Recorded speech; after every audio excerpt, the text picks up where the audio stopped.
जो Trump Republican को चंदा देता था, वही ट्रंप बोला कि भाई तुम राष्ट्रपति क्यों बनोगे, हम राष्ट्रपति बनेंगे। जब हमारे ही चंदे से तुम डेमोक्रेसी चलाओगे तो हम डेमोक्रेसी के हेड होंगे। और कल को हो सकता है देश के सबसे बड़े उद्योगपति अंबानी जी, देखिए आप अपनी पत्नी का अगर कोई गिफ्ट देना चाहते हैं बर्थडे पे तो आप पर्स देंगे, वो हवाई जहाज देते हैं। आप अगर आप अपने बच्चे को कुछ देना चाहेंगे तो आप बैट बॉल खरीद करके देंगे, वो क्रिकेट टीम खरीद करके देंगे। कल को हो सकता है, अभी बोला कि इनका स्टार्टअप कराना है तो बेटे के लिए जियो बना दिया, जियो इंडिया। जियो इंडिया नहीं, अंबानी जी का पोता जियो इंडिया कर रहा है, ठीक है। कल को ये कह देंगे कि भाई मोदी जी को बहुत चंदा दे दिया, आजकल उनके पीठ पे हाथ रखना छोड़ करके अपने बेटे के पीठ पे हाथ रखेंगे, वही इस देश का प्रधानमंत्री होगा। ये खतरनाक है, ये खतरनाक है। कैंपस के लिए ये मुद्दा ज्यादा इंपॉर्टेंट है।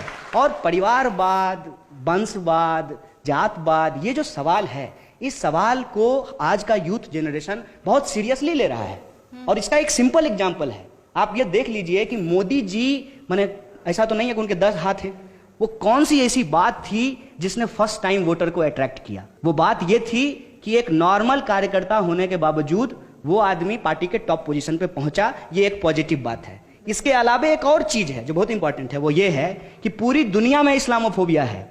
किसी भी मुसलमान से ही पूछा जाएगा कि तुम आतंकवादी हो कि नहीं हो, भले ध्रुव सक्सेना जो है वो ISI की जासूसी करने में पकड़ा जाता हो, लेकिन ये सवाल उसे नहीं पूछा जाएगा। तो उसके लिए जरूरी था कि मोदी जी भाषण में बोले विकास की बात। जब गुजरात मॉडल की बात हो तो नॉर्मल लोगों को लगे कि विकास की बात हो रही है। दरअसल गुजरात मॉडल ये था कि माइनॉरिटीज को घेर करके उनके घेटोज में मार दो और पूरे देश को ये एग्जाम्पल दो कि इसी तरीके से तुम मारे जाओगे अगर भाजपा का विरोध करोगे तो। ये जो डर का माहौल है, इस डर के माहौल को कैप्चर करके मोदी जी इस देश के प्रधानमंत्री बन जाते। और जितने भी वादे हैं, जितने भी इशूज हैं, उस पर अगर इस कैंपस में कोई डिबेट खड़ा करना चाहता है तो इमीडिएटली कह दिया जाता है कि यह देशद्रोही है। अगर आप मोदी विरोधी हैं तो आप अपने आप से प्रमाण पत्र ले लीजिए देशद्रोही होने का। क्योंकि देश क्या है, देश बनता कैसे है, देश की परिभाषा कैसे तय होगी, ये आज हमारे लिए इंपॉर्टेंट नहीं है। हमेशा हमको डाइवर्ट किया जाता है। मैं समझता हूं कि देश की परिभाषा कॉन्स्टिट्यूशन से है और इसके प्रियम्बल का पहला लाइन है हम भारत के लोग। तो देश के लिए देश के लोग इंपॉर्टेंट हैं। और देश के लोगों की अगर यदि हम बात करते हैं तो कैंपस के लिए सबसे इंपॉर्टेंट सवाल है कि आज जो हम पब्लिक फंडेड इंस्टीट्यूट में पढ़ रहे हैं, हमारा आने वाला जनरेशन पढ़ेगा कि नहीं पढ़ेगा। जो DU के टॉप कॉलेजेस हैं, सेल्फ फाइनेंस मॉडल के आधार पर अगर उसको चलाए जाएंगे तो बिहार से आकर के भैया मैं तो PhD नहीं कर पाऊंगा, हमारी आने वाली जनरेशन भी नहीं कर पाएगी, राहुल सोनपिंपुले भी नहीं कर पाएंगे और कोई जो है नजीब भी नहीं कर पाएगा। दो तरफा मार है, एक पॉलिसीज के लेवल पे और दूसरा फियर साइकोसिस की जो पॉलिसी है उसके लेवल पे कि ठीक है पहुंच तो गए हो किसी तरीके से, तुम्हारी हालत नजीब वाली कर देंगे। ये जो बात आप देखिए रेप थ्रेट में जो बार बार बोली गई गुरमेहर कौर को, क्या कहा गया कि तुमको रोहित वेमुला के पास पहुंचा देंगे। ये जो एक पूरा का पूरा कॉन्स्पिरेसी है, उस कॉन्स्पिरेसी को समझने की जरूरत है। There is a attack on the idea of public university, there is a attack on the constitutional right, there is attack on the democracy itself.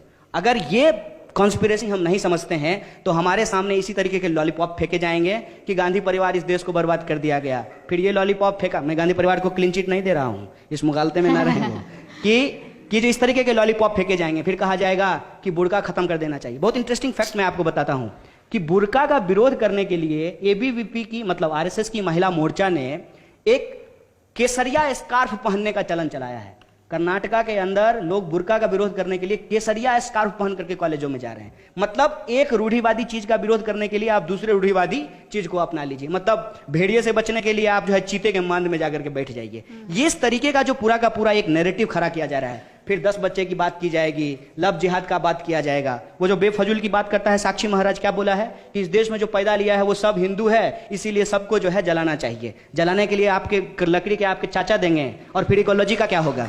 ये जो पूरा का पूरा सवाल है उसमें जितनी बात को आप इंट्रोड्यूस करते हुए बोल रहे थे कि what is the idea of growth, what is the economic policy, what is the role of politics, ठीक है ना। और ये जो इंपॉर्टेंट बेसिक सवाल है, इस बेसिक सवाल को डाइवर्ट किससे किया जा रहा है, कुछ मत कीजिए। लड़की छेड़ दीजिए, तिरंगा झंडा हाथ में ले लीजिए, देशभक्त हैं देशभक्त हैं देशभक्त हैं, लड़की छेड़ना अपराध नहीं है। किसी को जो है मार दीजिए, कैमरा का जो है मीडिया का कैमरा तोड़ दीजिए, कुछ भी बोल दीजिए, वायलेंस कर दीजिए और कह दीजिए कि भाई देश के खिलाफ नारेबाजी हो रही थी। सपोज कीजिए कि देश के खिलाफ कुछ बोला जा रहा है, कैंपस में कोई पोस्टर लगाया गया है, उससे आप असहमत हैं, लेकिन वो कॉन्स्टिट्यूशनल है कि अनकॉन्स्टिट्यूशनल है, वो लीगल है कि इलीगल है, वो सेडिशियस है कि नहीं है, वो सेडिशन के अंतर्गत उस पर कार्रवाई होनी चाहिए कि नहीं होनी चाहिए, ये कोई कंगारू कोर्ट में तय नहीं होगा।